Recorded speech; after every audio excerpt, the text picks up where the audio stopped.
So good day. So I've been spending a lot of time in this island in Huahine. It's an island that's a little bit west of Tahiti, about 60 miles west of Morea and a little bit east of Raiatea and Bora Bora. It's gorgeous. Like I've been sailing for the last 10 years full time, and it's just I've been looking for a place like this for a long, long time. Boating wise, I mean, it's got easy fuel supply, easy provisioning. The lagoon is 100% safe to anchor in, and you have a surf spot right by the pass. There's also a windsurfing spot a bit further out in the lagoon. All of that makes it like super easy to live aboard a boat here. The water is crystal clear. It's warm. It's just perfectly a perfect paradise for a sailboater living aboard. The other thing is I've been touring the island. Some friends of mine rented a car, and we went around the island about a few days ago. And it was a nice tour, and I'm just gonna show you a few of those images next. So we start the tour in the little downtown core. This is a provisioning ship that you see down there. So there's regularly ships that come around and bring various kinds of supplies. You see their truck. All of these white bags are in Canada we call these 0.75 gravel. So basically it's the gravel that you use to lay a foundation of a house or make concrete or that kind of stuff. So they import that in those big bags because obviously like they don't want to ruin the looks of the island by building some kind of a quarry. So this gravel is kind of quarried somewhere in New Zealand or Australia, I guess, and then it's brought over, and that's what they use in order to construct. So you see all these white bags. This is all, I think, construction supplies for their road and all that kind of stuff, because obviously like you wouldn't want to destroy those beautiful mountains and jungle by mining some gravel in order to build your road. So I guess that's how they do it. So that little downtown core is there. The grocery is right next by. That house we just saw is where the scuba diving club is. There, the Super U is there, the grocery. This is a bit further up the road, right after Maheva Lake. There used to be an hotel over there, and it's been torn down. There was not enough tourists. It seems that Raiatea and Bora Bora are attracting the vast majorities of tourists, and the tourist industry here just doesn't kind of implement itself. There's a bunch of little pensions and small Airbnb, but really there's not a lot of development, although everything is there for it to be developed. You can come here from Tahiti with a ferry boat. You can also fly in. There's like a little medical outpost, not a real full hospital. And I mean, I guess that what's deficient the most is there's not a lot of hotels. But this was a big touristical development, and it got torn down because they just didn't have enough customer base to support it. So that's a little bit sad. But at the same time, it keeps the island very, very genuine and very calm, peaceful, and quiet. It's very local oriented, and people are very, very relaxed, and it's perfect to give you that island vibe, along with having everything you possibly want in there. So this is more of the inland. So very lush, very luxuriant. There's a fair amount of rain here. So far, I'm in the cold season. They say now is the cold season. I find it not too warm, not too hot. This is what we see there. We'll go there. It's a little ferry boat that brings you to the only pearl farm that they have over there. So we just got in there. So that's the little harbor. And you can see somebody came around from the island. It's actually two islands, and they're separated by a pass that you can navigate in. And this guy came around from the anchorage to that other side of the island, which you can do if the conditions are calm. So you have this traditional Polynesian outrigger canoe with a motor. Well, it's not, I guess it's not traditional. It's an outrigger canoe with a big motor. But it's built in that Polynesian outrigger mindset, and that ferry is actually free. It's like donations are accepted but not mandatory, and they bring you over to that pearl farm that's on the other side, and they make pottery and pearl. A bit expensive, but considering they're actually genuine pearls and genuine pottery, and just visiting the place is beautiful, and they're fairly original also. Like it's not a, and as you can see, the scenery is just. I used that as the thumbnail because I thought it was just gorgeous.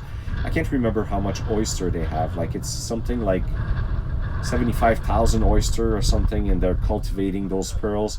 They say that pearls form actually in 1 in 15,000 oyster in the wild. So to find one, you have to destroy 15,000 oyster in order to find one pearl.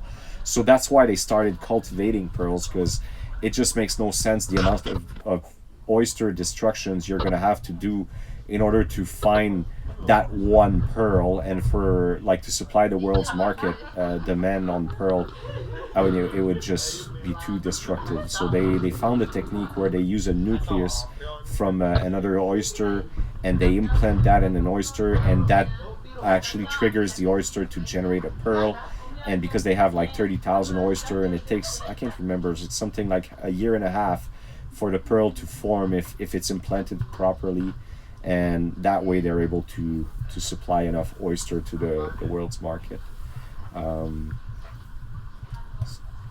Just and all of that is inside the lagoon, so it's super easy to navigate, even with like a small dinghy. If you have a sailboat with a small dinghy, you can pretty much, in calm days, you know, like you still have to a little bit watch for the weather, but you're always protected by the outer reef, and all of that lagoon is deep enough that you can navigate quite easily in the lagoon. So now we're heading back to land, and they really have like a neat little operation. All of that is super relaxed, super calm.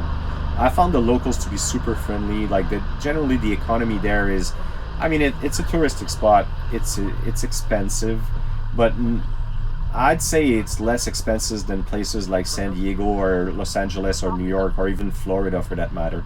Like you can go out and eat at a restaurant, have like yesterday I had like tuna sashimi or something like that, 2 glasses of wine and a dessert, and it was all in all cost me like I think $25-30. So that place is famous because they have like sacred eels. I don't think my GoPro took, you see a little stream, so that stream goes bigger when there's actually a lot of rain, but people are looking down because now it's dried up, because I guess there hasn't been a lot of rain for quite some time, and you can see all the rocks, but in there just a tad later you'll see like there's those blue-eyed eels that are considered sacred by the locals, so nobody touches them. And it's kind of impressive because it's a fish that looks like it weighs 10 pounds plus, if not 15, and they're fairly large and long. You can kind of see them there by the concrete wall over there if you look properly, maybe zoom into the image there. And they just live there, and it's kind of neat to just see them in there. And there's quite a few of them too, and they have nowhere to go. Like that's their pond. They have to live in fresh water. They're not like seawater fish, and they just live in that puddle of water. It's just kind of impressive in itself.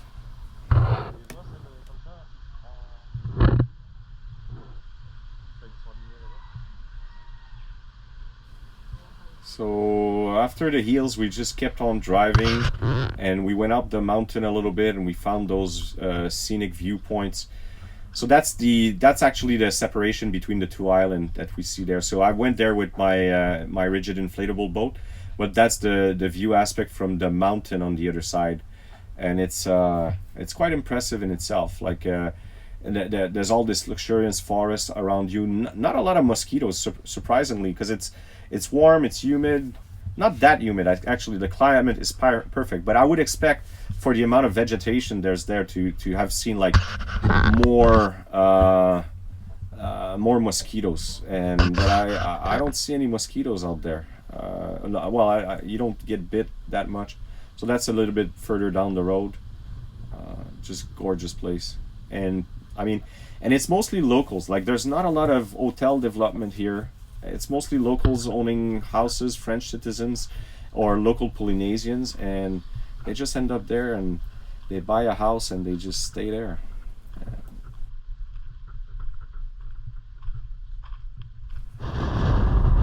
So right about there, we're driving towards the bridge, I believe, that joins the two islands. So you're driving into these. There's all kinds of nooks and crannies and little bays everywhere. So we're going up the mountain, and we're gonna come down to the other side of that, and you'll see the bridge that joins the two islands together, where there's always a bunch of kids. Like, it's a big thing out there. Like, they just jump off that bridge, and the water's deep enough and it's not too high. It's just a game they play, the kids over there, which is kind of fun. And you can kind of see the car there. Everybody drives super slowly. The roads are in good conditions, and that's the sort of southeastern tip of the island, and that's where I kind of stopped filming.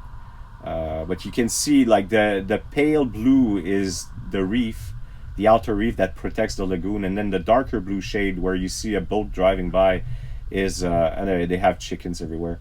The darker blue is the deepest. So that's the little island tour. I hope you've enjoyed it. If you watched until here, please consider subscribing and ringing the bell. I'm trying to build up this channel, and I'm trying to get more means to produce better videos and better images. Right now I'm doing this. Can you imagine, like, my MacBook Pro broke, so I'm filming and editing all that with a GoPro and an iPad. That's the rig I got right now. So I'm sorry if it's not like as highly produced as other channel, but I'm still trying to get you those images and tell the tale of those adventures and those trips I'm having through the Pacific. So thank you very much, and you guys have a good day.